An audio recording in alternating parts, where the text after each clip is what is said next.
Geeks and geekettes, ladies and gentlemen, boys and girls, comic book fans from all over the world, gats and gittens too. Welcome to another fantastic, intellectually challenging, puzzle-solving episode of Ask Chuck Dixon, where you get to ask me questions about what I do for a living, and what I do for a living is I write comic books. This is your one-stop shop for inside information on comics, not gossip, not carping about the business. None of that here. No negative vibes, man. This is just me sharing knowledge, sharing my memories of the process, the comic book creating process, and some of the people I've met, things I've done. I was there. I was an insider. I was a witness to history back when comics were still relevant to the pop culture. Just as comic books, not as movies, not as TV shows, not as action figures. People still bought comics back in the 90s.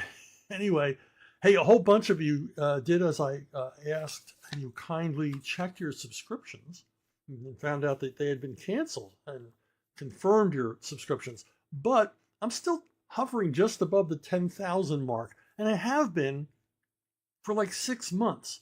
And I'm no math whiz, but that's just not possible. My numbers should grow, not grow a little bit and just stay there. So, and I don't monetize this channel, so it's irrelevant to me really how many subscribers I have, except it's a matter of principle. Why is YouTube withholding subscribers from me or cancel subscriptions on me?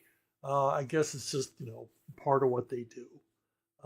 But if you could kindly check your subscription if you haven't already, or if you've watched this channel on a regular basis and have not subscribed, please subscribe.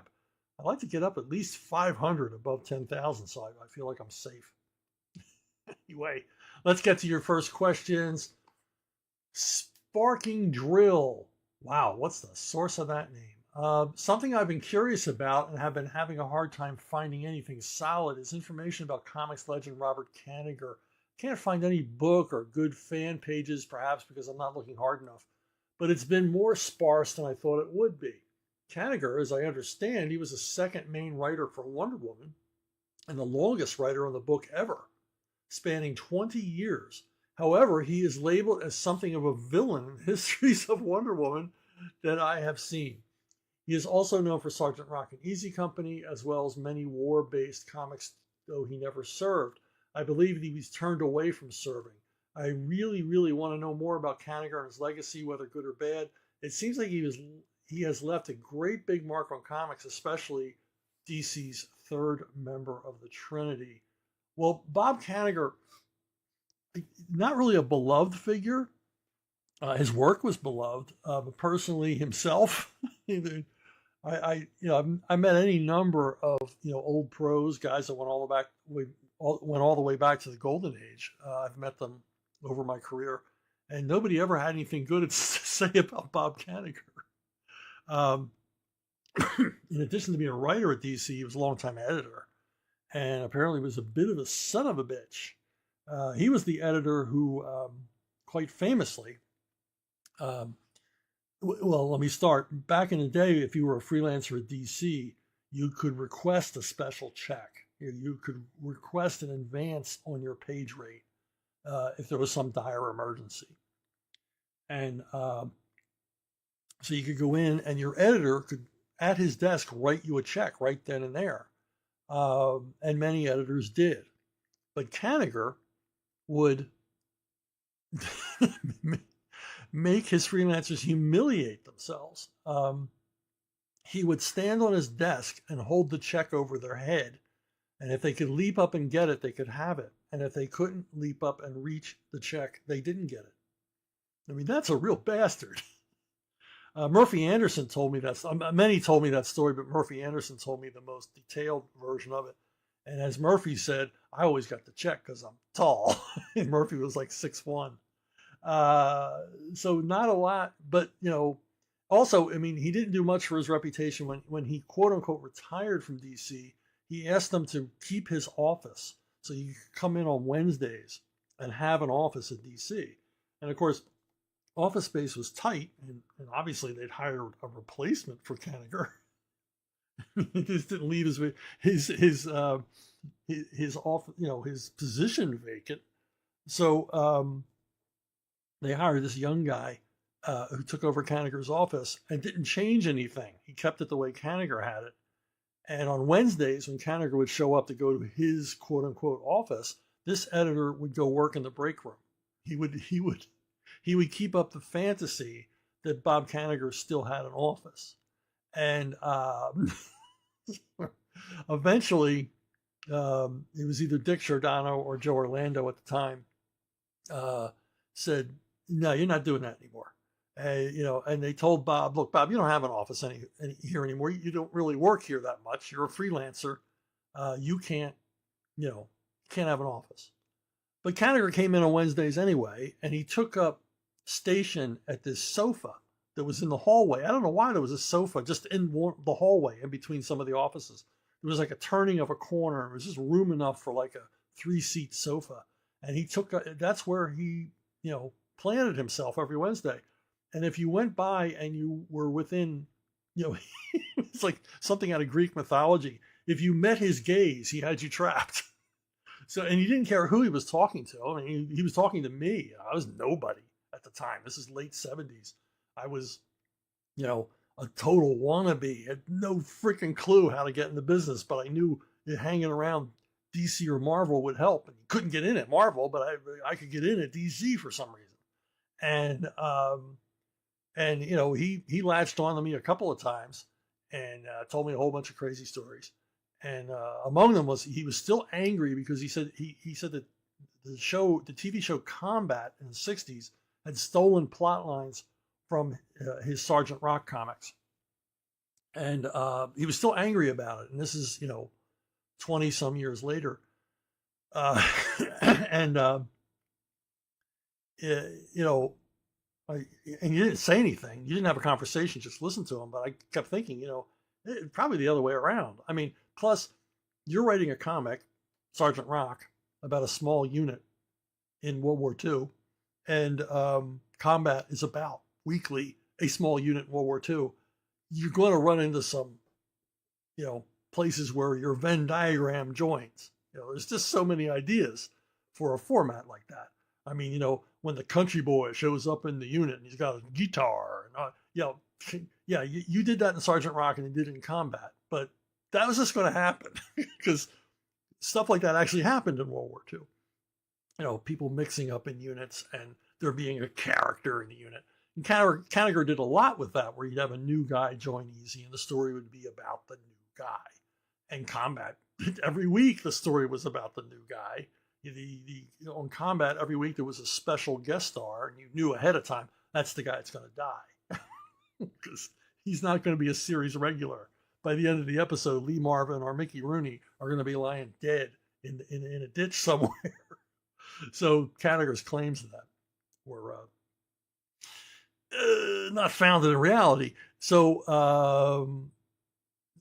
but I've told this before, but my good friend Bo Smith, for some reason, Kanigher took a liking to Bo, and Bo, for some reason, gave Kanigher his phone number, and Kanigher would call him every once in a while and have these hours-long conversations, which again were not conversations; they were mostly Bo listening, and Kanigher would complain about the business and talk about his plans. And the craziest of all of them was a Kanigher had proposed or pitched a Justice League series in which basically the Justice League's costumes get stolen. And so for the entire miniseries, they're naked. And that was his pitch. So, but let's not take anything away from the man's work. Let's separate the art from the artist. Yes, he had the longest run of Wonder Woman, a title I'm sure he was indifferent to for the most part. It was a job, which is probably why a lot of Wonder Woman fans don't really like him. But he wrote it for 20 years and the book sold. At the time, Wonder Woman was selling as a monthly, something you can't really say now. Wonder Woman has always suffered in sales. It's a hard book to sell. He kept it going, but most famously, somehow he confused things and accidentally created Donna Troy. There's probably 24 YouTube videos about how that happened. You can check that out. I don't have all the background on that, but he basically accidentally created Wonder Girl. Didn't mean to. But for me, Kanigher, it'll always be the war comics. I love the war comics as a kid. I still love them. He was the primary mover, especially when Win Mortimer, who was the longtime war comics editor and an excellent editor, I guess retired. And Bob Kanigher took over as both editor and lead writer on all 5 war titles. There were 5 war titles. There were more war titles than there were Superman or Batman titles. And they were extraordinarily popular, and they should have been. They were quality stuff. And while Kanigher would fall into a formulaic thing every now and then, every month, he kind of reached a peak toward the end of his career. It's kind of unusual, isn't it? Toward the end of his career in the early 70s, he created some of the greatest war comics. Now, part of this time, Joe Kubert had become editor of the books, which might indicate why there was a bit of a sea change. But for whatever reason, Kanigher's writing stepped up. It got better. It got less formulaic, more realistic, more of a feeling of authenticity, more gravitas is a word I don't want to use, or grit, another word I hate when used with fiction. But it's true. The stories became more serious, more dramatic, more emotionally driven, there was a lot of, while there was all kinds of action, the usual action we can expect, it wasn't the same old. I mean, so many Sergeant Rock stories, so many DC war stories that Kanigher wrote, and anybody who's a fan will have to agree with me, were, easy, blows up an anti-tank gun, then they blow up a tank, and then they shoot down a plane, and that's pretty much the end of the story, except there was some sort of theme, like our life isn't worth a plug nickel, or we're lame ducks, or something like that, and this theme would get repeated over and over again in a story that always sort of rolled down the tracks the same way. But toward the late 60s, early 70s, there's this sea change in the books, and they just become so much better. And for my money, I've said this often, they're the best American comic books ever produced. For consistent quality, the early 70s DC war books are simply the best. And, Kanigher plays a big part in that. Creation of a character like Enemy Ace, who during his run was the most adult, grown-up kind of character, because these books were read by grown-ups. They were read by, young men, young adults, and servicemen who love these things. So, you got to give the guy his due. But yeah, well-liked in the industry, no. Beloved for his work and his characters, absolutely. At least at my house. Jason Shepard. Conventional wisdom is that film sequels are inferior to the original movie, but that's not always the case, is it? There are a few sequels generally regarded as superior to the original, such as Bride of Frankenstein. Yes. Empire Strikes Back. I'll talk about that. From Russia with Love. I'll give you that one. Godfather Part 2. I'd say it's equal to Godfather 1. Captain America the Winter Soldier. Don't care, as I will go into more detail later. Aliens. I'll argue about that one in just a moment. Jason continues, since the show is called Ask Chuck Dixon, I'm asking, what's your shout out for sequels that surpasses the original? What's a movie that you feel should have gotten a sequel but didn't? The first one that comes to mind is Road Warrior. I mean, Road Warrior is superior to Mad Max in every way. Tone, editing, filming, acting, the whole bit.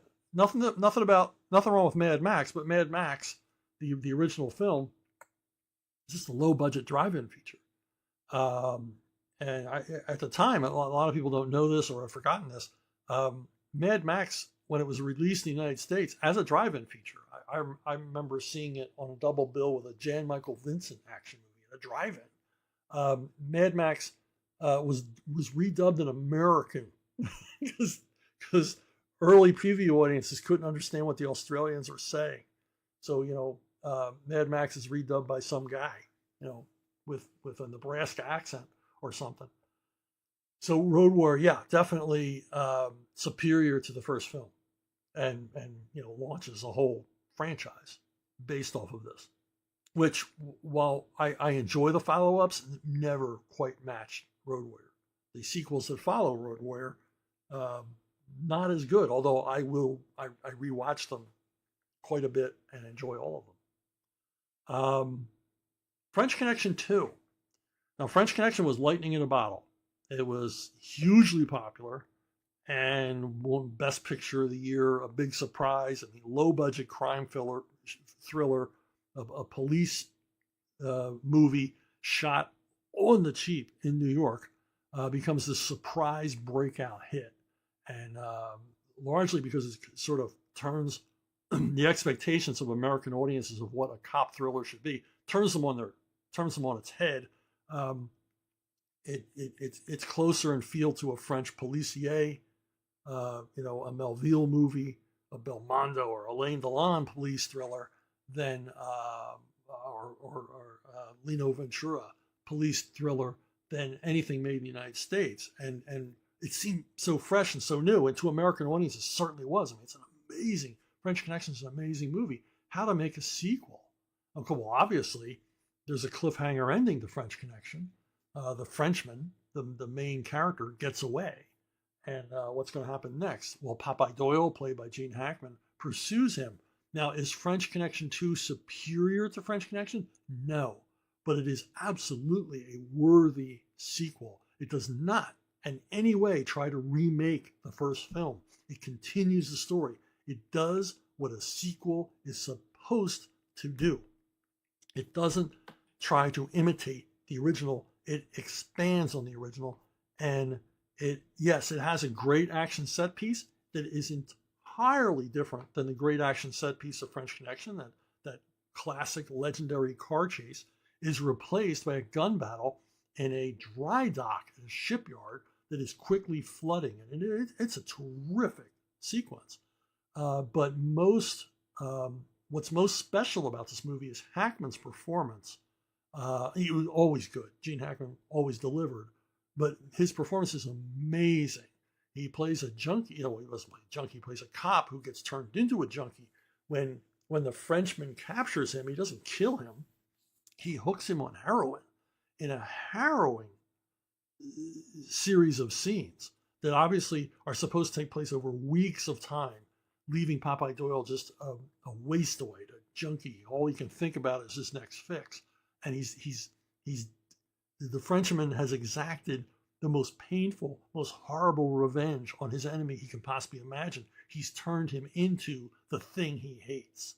And also he's made him weak and dependent and grasping. He's taken away everything away from Popeye Doyle. And the performance of Doyle going through withdrawal is just freaking amazing. It is fabulous. I don't know how much of it was improv, how much of it was in the dialogue. It is a terrific performance and not to be missed. So this is a worthy sequel, not superior to the original, but certainly worthy of being a follow-up to a great film. It is in itself a great film. It would have been a great film even as a standalone if it had not been a sequel, had been an entirely separate project. This would be just an amazing movie. Now, I have some unpopular opinions. I think Jurassic Park 3 is superior to the first two Jurassic Park movies. Certainly the second one. That second movie is, I can't even get started. I'll spend 2 hours talking about it. I don't like the first Jurassic Park movie. I mean, I like it, but I don't like it because it takes the theme of the novel and completely reverses it. It's soppy and sentimental. It's a Spielberg movie. It's too long.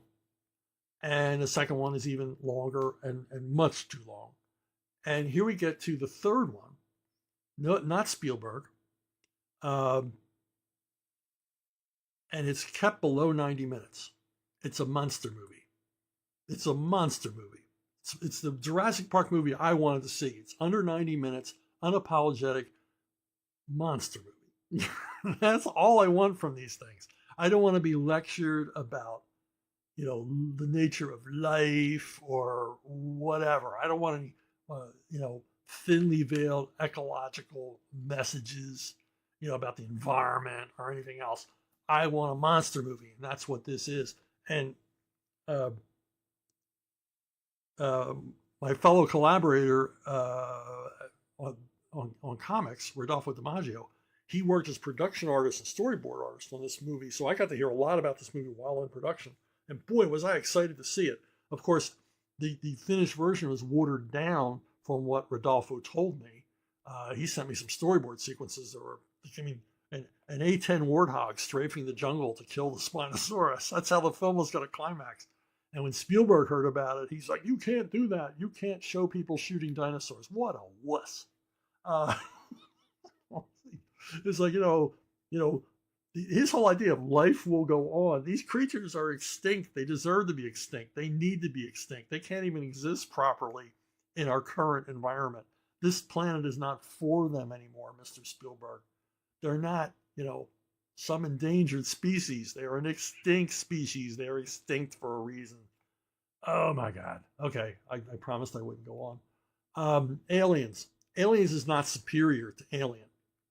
Alien took it was pitched as a haunted house in space. It takes the 50s monster on a spaceship trope and turns it to art. It's amazing. Alien is an amazing film in every single way, from the performances to the tone to all the rest of it. Now, I'm not going to say Aliens is not entertaining. It is, and I have a kinder view toward Aliens now that after its most recent restoration, which really transforms the film. If you haven't seen the new 4K restoration of Aliens, you really need to. If you like this film or even love this film, you're going to love it even more because it really brings the vision home. But what Cameron did here with Ridley Scott's original movie is he takes it out of the sci-fi horror realm and moves it into the sci-fi adventure realm.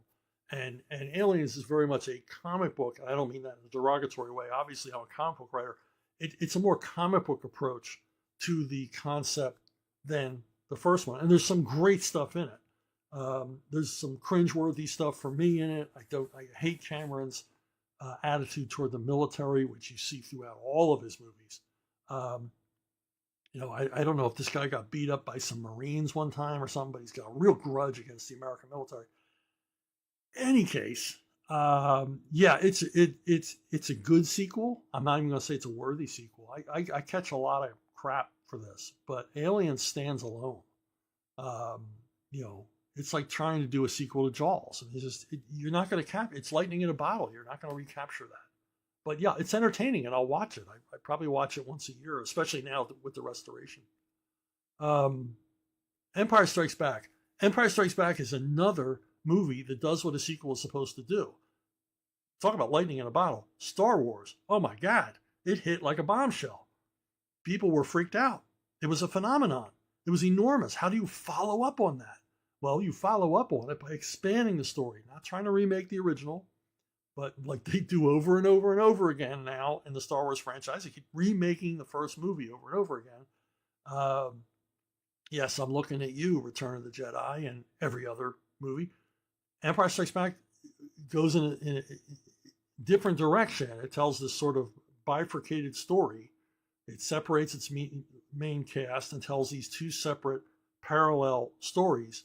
And it's amazing. It's first of all, it's one of my top 10 favorite movies of all time, barring, forget its sequel. It's a great movie. But it hits all the right notes. It maintains the tone of the first movie. There's high adventure and action and larger than life characters and humor that's actually funny. And there's no sentiment. There's no mawkishness. There's no cringeworthy moments. and it's not dominated by Jedis the way the rest of the franchise would be after this film. It'd be Jedis all the way down in every story, and Jedis are my least favorite thing about Star Wars personally. So anyway, Empire Strikes Back is a perfect sequel, and, and it largely due to the fact that Lucas was barely involved with the production. At most, he was on like the other end of a phone while they were shooting on location and things like that. He was involved with other stuff and couldn't be bothered to interfere here. And so we end up with, this.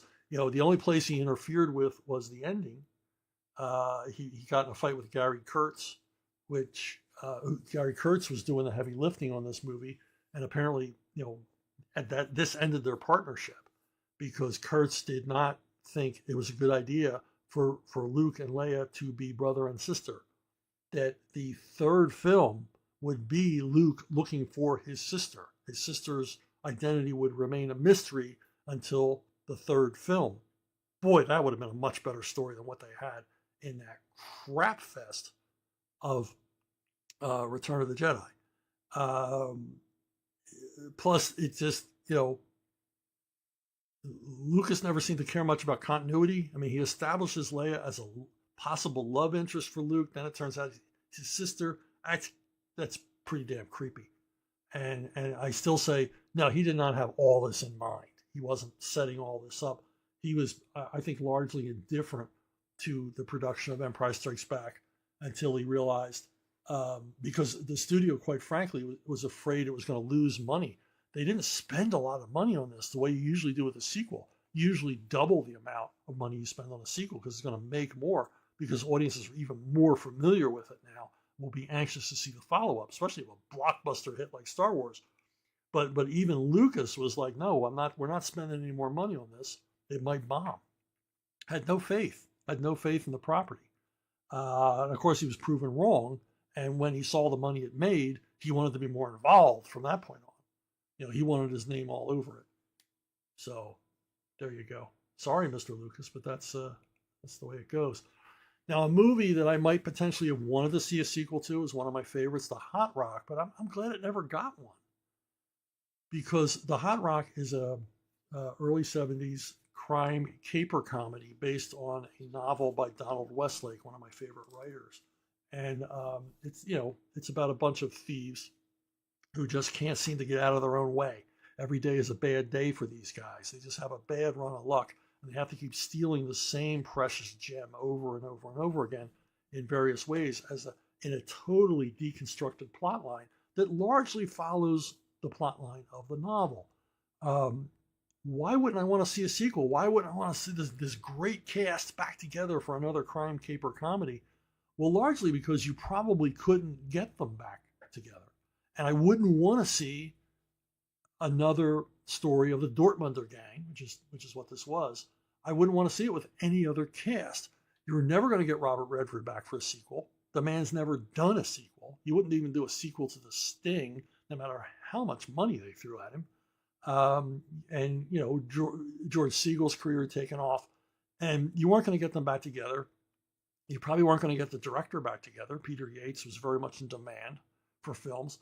And most importantly, you weren't going to get William Goldman back together with the cast, the screenwriter. And he really, Westlake's novel is terrific. It's funny, it's fast-paced. But Goldman really brings it together here.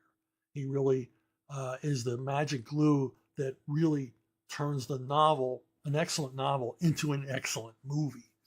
That's a whole different process. And,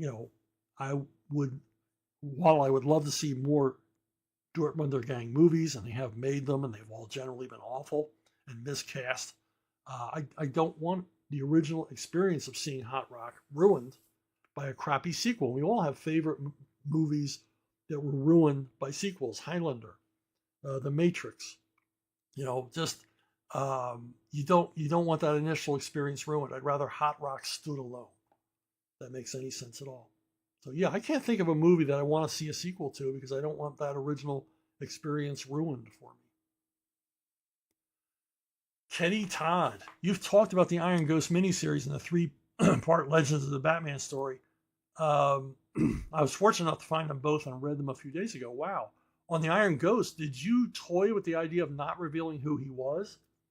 Has that ever been a consideration in any of your stories? Iron Ghost is a series I did early 2000s, created by me, Flynn Henry, and Sergio Cariello. It's about basically a pulp figure, a shadow type character in the final days of the Third Reich. In the months before Berlin is to fall to the Russians, this guy is going around with a matched pair of very special Lugers and murdering Nazi officials. And there doesn't seem to be a pattern or anything else. And no one knows who he is. It just seems like a random series of serial crimes that the Berlin police must work to solve. And of course, there's a whole idea Berlin's going to fall. It's a bad time for the Germans, obviously. The Russians are on the way. And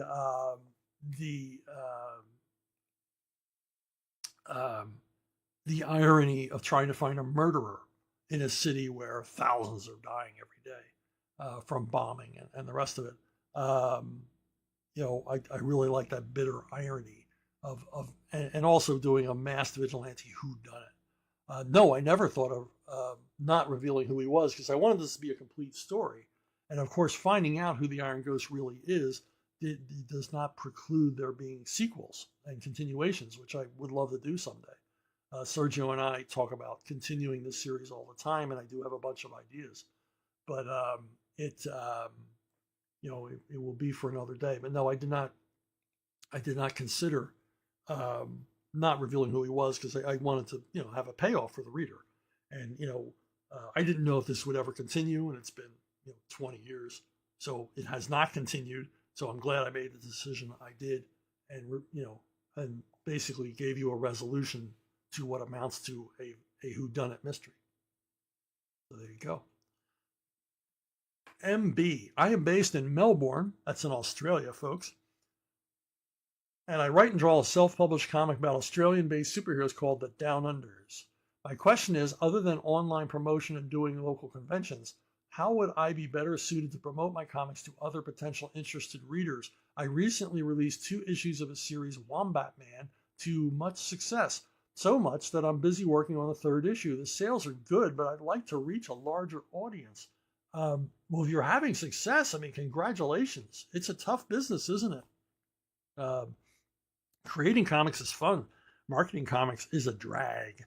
I know, you're here asking me, which is, obviously you're making more people aware of this property. Next time, include the link to something. Social media, you got to work it hard, but, I guess it's worth it. But think about old media. You got to have a local newspaper. Maybe they'd want to do a feature on, local guy creates comic. Or maybe you've already done that.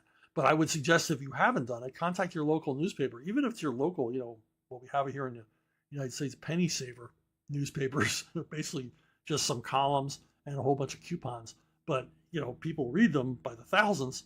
So if you can get into local media or local radio stations, here's a little secret about newspaper business and radio broadcasting. They're always looking to fill space. They're always looking to fill time. And a nice, cute little story, local man makes comic book, especially since you've been successful. If you've been, sold beyond the break-even point, you're doing good, and you could make more people aware of it, and it's worth a shot. Why not? And I assume, they have comic book shops there. Have you done appearances as well? I'm sure you've thought of a lot of this stuff, but this is, I'm basically talking to everybody here. You got to think of everything. I've done local radio. I've done, newspaper. In fact, I'm going to go off on a tangent because why not? When I was working on the comic book Evangeline, I got contacted by a local radio station. And this was up in Reading, Pennsylvania. and they wanted to talk to me about the comic book. And I'm like, oh, great, some promotion outside the comic book business. And the guy who was going to interview couldn't have been nicer. Oh, I love the comic; it's so interesting and innovative. I really enjoyed it. Blah blah blah blah blah. And then okay, and we're going to put you on the air. We're going to talk for about 3 minutes and blah blah blah.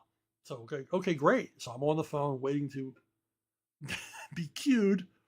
And they cue me up and hi, Chuck, you created this comic book Evangeline. And then the guy goes on this rant against the comic, how shocking it was, how appalling, it's sacrilegious, it puts down the Catholic Church, and everything else. Total ambush. The guy completely set me up. I was like an Oprah Winfrey guest who had been told the segment was going to be about one thing, and then Oprah comes at me with an axe when the segment begins. So, but I wasn't really taken aback. I was a little bit pissed, if you want to say anything. So I think I held my own for 3 minutes, telling the guy he was full of crap. And, but those are the dangers of local media. Oh, be careful. Just be ready for anything once they say you're on the air. Okay, Gentle Savage. He asks. Also, we had another question, but I skipped it. Sorry, Gentle. Also, has there ever been a character of yours that you found it difficult to come up with a unique personality for them to have? Not really. I kind of bake that in when I'm thinking of the character. I don't really get started until I've got, a hook, something interesting about them, or at least they're alive in my mind, if you know what I mean. They have a personality in my head. But one place where this question would apply. When I created Winterworld, I created Scully, and Scully is a trader on the frozen wastes. He drives around this big vehicle, at least at the beginning of the original series, and he just looks for ways to survive. He finds things that he can trade for other things he needs, and he's a loner and he's tough and everything else. But we really don't learn much about him. We learn about him in relation to Wynn, the young girl he finds and basically takes on as a ward or a partner or whatever. He basically doesn't really adopt her because she's tough. She stands on her own. But they join forces to help one another survive. And we really don't know anything about Scully beyond the fact that at least he had enough humanity left in him to take mercy on this girl and enough, decent human qualities to continue to look out for her, even to the point where they develop a kind of an uncle-niece relationship. I'm not going to say father-daughter relationship, but they become bonded. They become very close and reliant upon one another. Well, when I wanted to write a prequel, basically Scully's origin story, I had to think more about Scully because now he was alone. We weren't seeing him react to Wynn. What led up to the guy who became the character we saw in the comic? And that's what the novel deals with. So it was unusual for me in that I had to rethink about a character that I'd written quite a bit about. I had to rethink, well, who really is he? This, mysterious wanderer of the wastelands. What's he all about? What drives him? Why did he react to Wynn in that way when they encountered one another, rather than in the barbaric way that almost everyone else in these stories reacts? So there you go. Yeah, I did have to think about it at that point. But generally, if I can't think of a personality or a hook or something, or the character doesn't come to life in my mind, I don't write about them.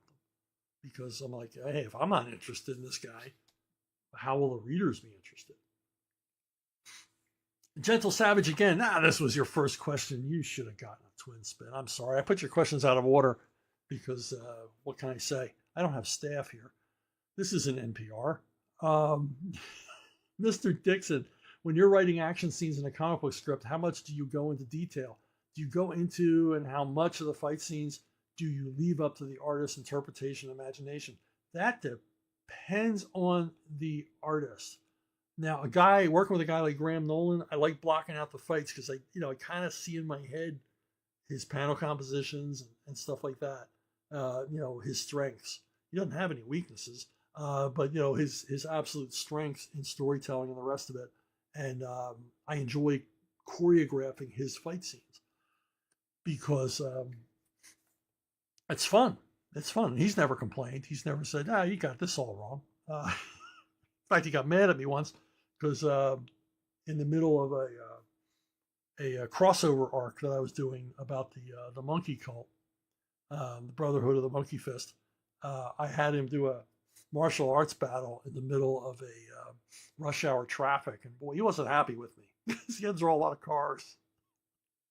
But he pulled every tool out of his toolbox to quote unquote cheat as much as he could to get the effect across. There's some great cheaters in comics. Steve Epting is a master cheater. He can get the effect you want across with less drawing. And reader doesn't know it. And even as a writer, I'm like, boy, you are a genius. That's the way you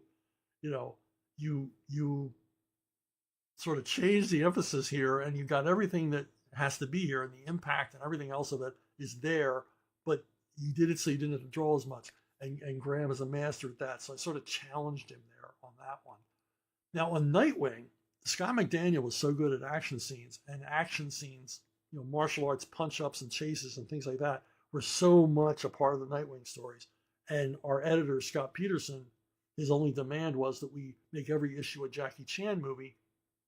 I would leave the action scenes, the big action set pieces, mostly up to Scott. I would just go, hey, this is where it begins on page 8, and this is where it has to end on page 12, and everything in between is up to you. And then he would just go nuts, and you can see the results. Now, on Way of the Rat, I was working with Jeff Johnson, who's quite the accomplished martial artist himself. Hapkido was one of his disciplines. I think a little bit of Aikido. I can't remember the others. But he was very accomplished at them and very adept and knew his stuff. And so because we were working together at the CrossGen offices, we were able to very closely collaborate. What do you want to do here? Here's the setting I'm thinking about. Because to me, a fight is only as good as its setting. If you just have two guys fighting it out on a warehouse floor, it's boring. If you have them fighting out on what word am I searching for? If you have them fighting out in an auto factory while robots are building cars, there's a great sequence in a movie called, I think it's Black Cat, Hong Kong action film, in which they're fighting in a pottery factory, storeroom, and they can't make any noise. And there's a lot of fighting and catching pottery before it falls to the floor. And so these are the things that Jeff and I would talk about. This is a great fight. Where are we going to set it? And then the fighting, I left all up to him, and he loved it. He loved doing that stuff and introducing techniques and things that either he knew himself or he enjoyed researching about. And of course, I didn't understand any of it, not being a practitioner. But boy, it looked great on the page. So in that case, yeah, I didn't do a lot of choreographing. Tim Adams. Hey, Chuck, you are obviously renowned for writing great tough guy characters like Levon Cade, Punisher, and so on. I am an aspiring writer myself and working on an action story. One major thing I run into is showing that the hero is a badass while still having some sort of stakes when that hero is in a fight. I get that it is sometimes fun to watch the main character cut loose and make the bad guys cry, but doing that too much seems to take away from tension. So basically, how do you balance having your hero taking damage without looking like a wimp, yet kicking ass without feeling invincible? Some characters are forces in nature. Conan, I mean, we know Conan's never going to lose a fight. He's never even really, I've never seen Conan get seriously injured. So we're sort of, these are, Conan's like the ultimate wish fulfillment fantasy for men. I suppose women. But he's every negative male stereotype, and he is the ultimate badass, and he's never going to lose a fight, or he's going to die trying. And so it's not important to show, he just is a badass. It's not important to show he has flaws or weaknesses or anything else. Stakes, yes. Will he lose it? My favorite Conan story of all time, Jewels of Gwalior, has stakes in it. At the climax, Conan must choose. He can only save one thing. He can save the treasure that he found, or he can save the girl.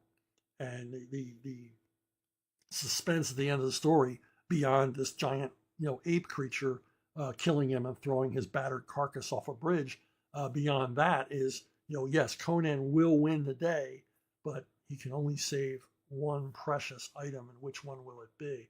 And of course, it tells us a lot about his character. So yes, there are stakes, but we got to think that a week later, Conan wouldn't regret either decision. Probably regret not taking the gold, but it's the kind of dude he is. Now, when I created the Horseman for Rippaverse with Joe Bennett, I didn't want him to be like the Punisher or Batman or anything else, even though he's a Punisher, Batman type character. He doesn't have any superpowers, relies strictly on being a badass and his skills learned in the military. But I wanted him to have stakes. I didn't want to be the typical revenge story. You killed my mom, I'm going to kill you, that kind of thing. So there is a traumatic event in his past which drives him, but there are survivors from it. And his sister-in-law and his nephew, he looks after them, and he feels responsible for them. And he's got a lot of flaws. He's got a lot of stuff he's working out. He has post-traumatic stress disorder from being in the military. It's very serious. He lost all of his friends in his unit. He's like a sole survivor. He is the Horseman. He is the last guy standing. And he has survival guilt about that, even though he can't articulate it. The other thing is he feels a lack of purpose. He feels like he had purpose when he was in the military and now doesn't have that in civilian life, and so has to work that out by basically sending himself on self-assigned military missions against the underworld. And the other thing is that he's starting to realize that and certainly his sister-in-law realizes, he's a bit of a thrill junkie. Maybe this is where he feels most alive. This is where he sorts out his problems or escapes his problems.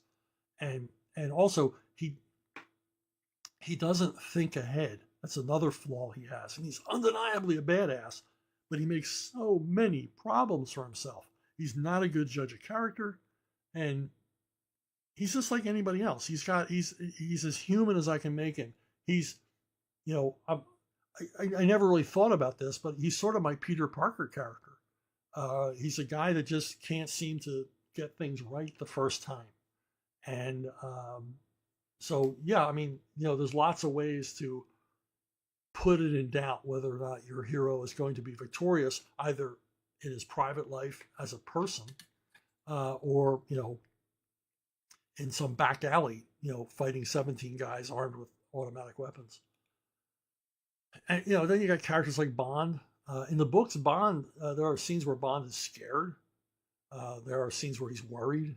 There are scenes where he just wants to chuck it all and give up, but not in the weepy way in the last James Bond movie. And, like Conan, we know Bond is never going to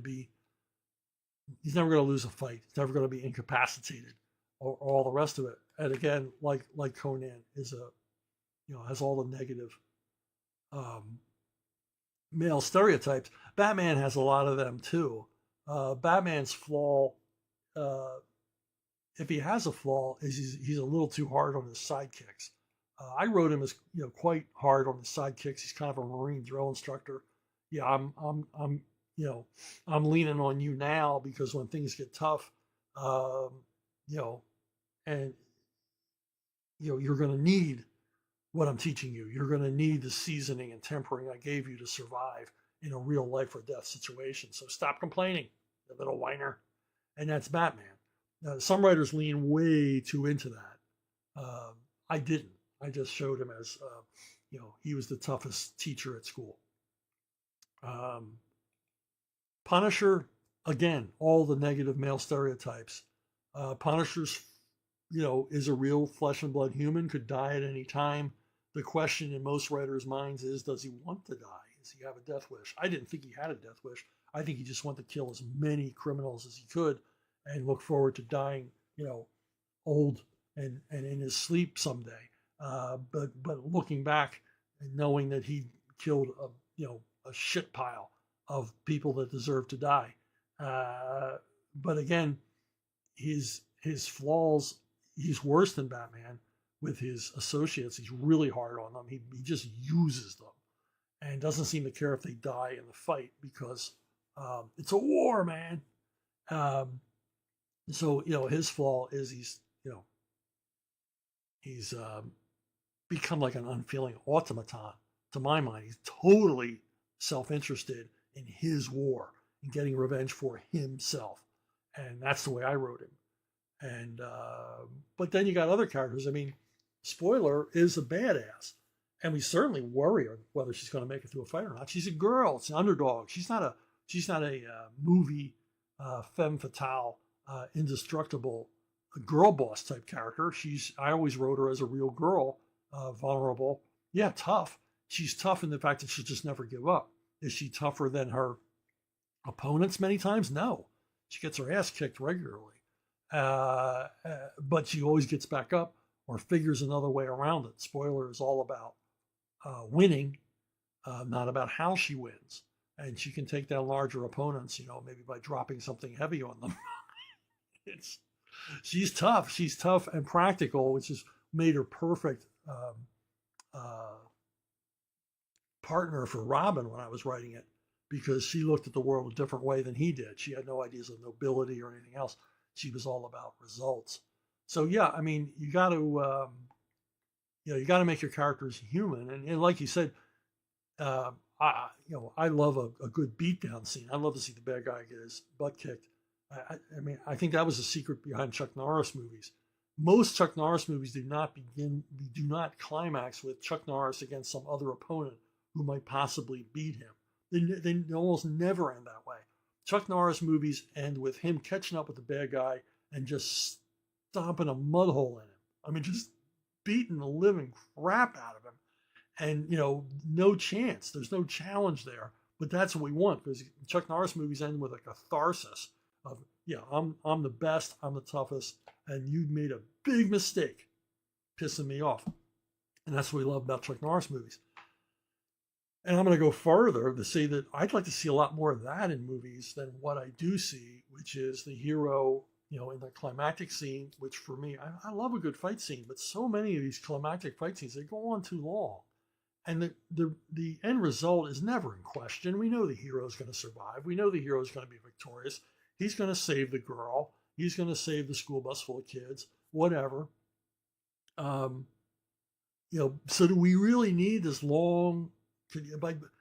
So many movies today, action films, be they comic book based or otherwise, they're exhausting by the end, because I just want to see a resolution. I just want to see the bad guy gunned down. I just want to see him thrown off a building or have the crap beat out of him. And I really don't want to see this fight that I already know the conclusion of.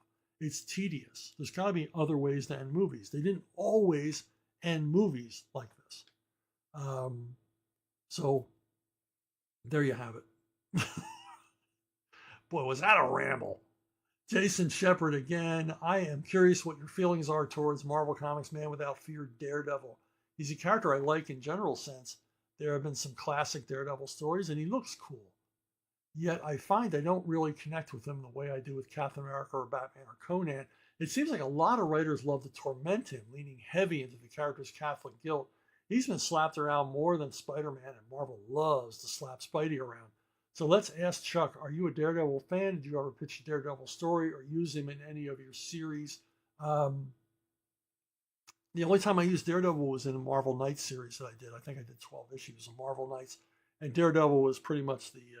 Daredevil and Black Widow were the leader of this loose ensemble of street-level Marvel characters. And what I enjoyed most about writing it was Frank Castle giving Daredevil a hard time every time they met. These are both Catholics or lapsed Catholics.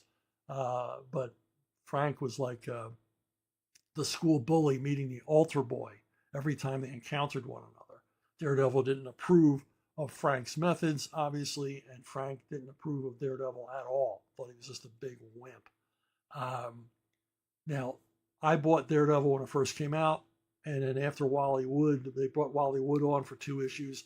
I lost interest in the title, and I stopped reading Marvels altogether when Steve Ditko left Spider-Man. So for years, I didn't read Marvels, and strangely, Daredevil was my way back into reading Marvels. I was sick at home for whatever reason, sick a lot as a kid. And one of our neighbors, he was a kid, he had immigrated from Colombia. He lived like 4 doors down from me. Shows up on a Sunday morning with this shopping bag, A&P shopping bag full of comic books. They were all Daredevils. And he said, I know you like comic books. I saw someone was throwing these out. They were in a trash can, and I thought you'd want them. And it was an almost complete 3-year run of Daredevil, which went into the Gene Colan era.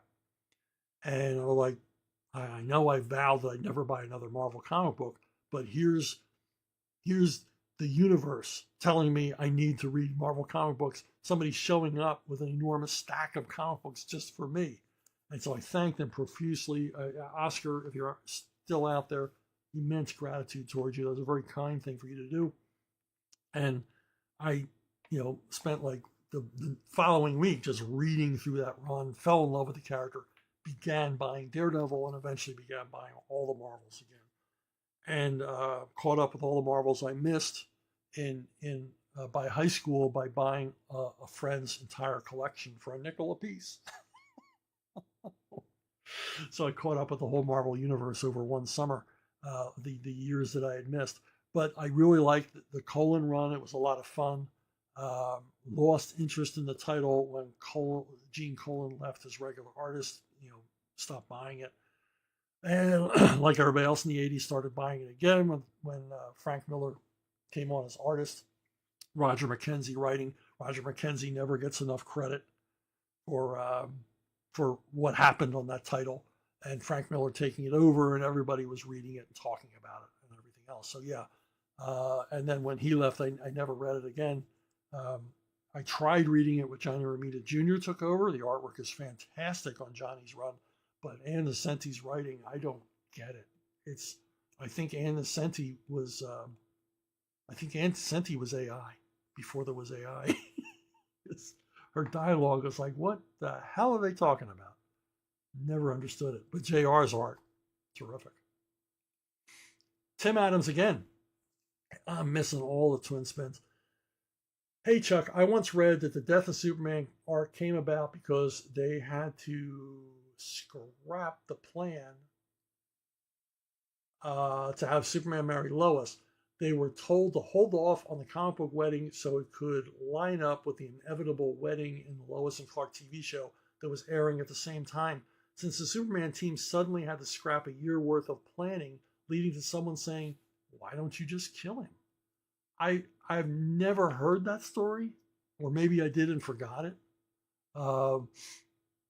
But sales were beginning to drop after a while. The DCU, the early 90s implosion, and everybody was looking for something to bring sales back up. And you had this perfect ensemble. Dan Jurgens and Jerry Ordway and Roger Stern and all under the guidance of Mike Carlin. They come together and create this fantastic saga. And for my money, one of the greatest runs of Superman ever. I mean, along with, his original run through the, end of the Golden Age up to the Silver Age. Just terrific stuff. I did not know. I just thought they were looking for a hook to help retailers decide how to order. That's what company crossovers are really about, to instruct the retailers. Yeah, you got to order all of this. Even the title that you don't usually order many of, you got to order because it's part of this other thing. And try to basically bring the sales of Action Comics closer to the sales of Superman comics, and increase the profits overall. So that was the reason. But I never heard that they did it instead of the wedding. Now, one of the negative results, and they made a lot of money, it was a very profitable run, Death of Superman, as well as the wedding. These were both very profitable, as Denny O'Neil referred to them, stunts. But they actually lost, this one actually lost money in a way because of two things. You had Superman vitamins, and you had Superman peanut butter. These were very lucrative licenses for DC Comics. which ended when they killed Superman because both licensors said, you killed the character. We can't have a product with a dead, I mean, if they killed Fred Flintstone, we'd cancel Flintstone vitamins. You just killed Superman. No more peanut butter, no more vitamins. We can't, kids don't want them. The character's dead. And everybody knew the character was dead. It made the evening news. It made the evening news on all 3 channels. I remember when I was building a house back during this era. I wasn't building it. I was paying to have it built. My wife and I, hired contractors and built this lovely house on 5 acres. And we were driving up. Building a house is like having another job because you want to go and check and make sure everything's all right. You gotta go check because builders are like printers. Unless you tell them exactly what you want and they understand that they're going to get something wrong. They got the size of the kitchen wrong. We caught that. It was framed, and we said no. Kitchen dimensions are wrong. This needs to be a deeper kitchen. Anyway, we pull up the driveway, and everybody stops working. The carpenters and electricians, everybody else. And they come down and they meet me at the car as I'm getting out of it. And they said, well, why did you kill Superman? They knew I worked in comics, so they assumed I did every comic book they ever heard of. And I said, hey, I did nothing to do with it. I didn't kill Superman. That was another office. I'm a Batman guy. So everyone knew. Hugely successful. But it cost the company some cash in the end. So anyway, I wanted to thank all of you for subscribing, but if I could have one more request, that you might want to think about SubscribeStar.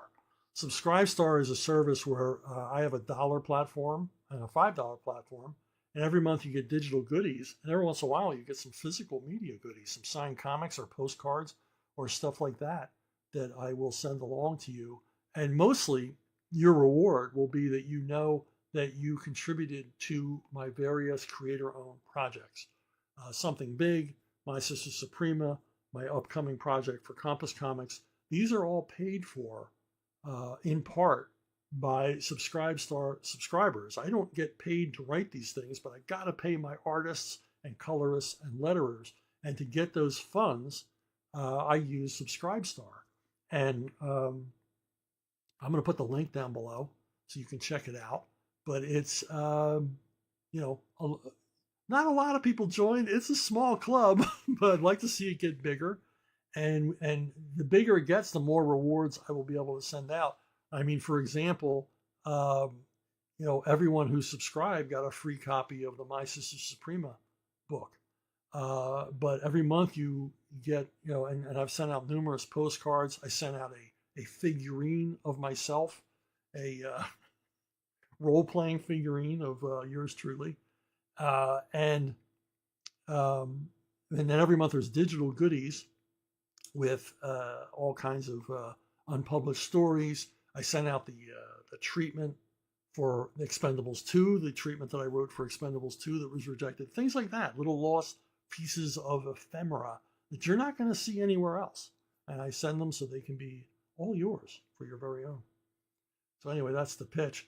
Hey, if you want to get a hold of me, brunobookstore@gmail.com. brunobookstore@gmail.com is the best way to reach me, the most reliable manner of getting your questions to the show.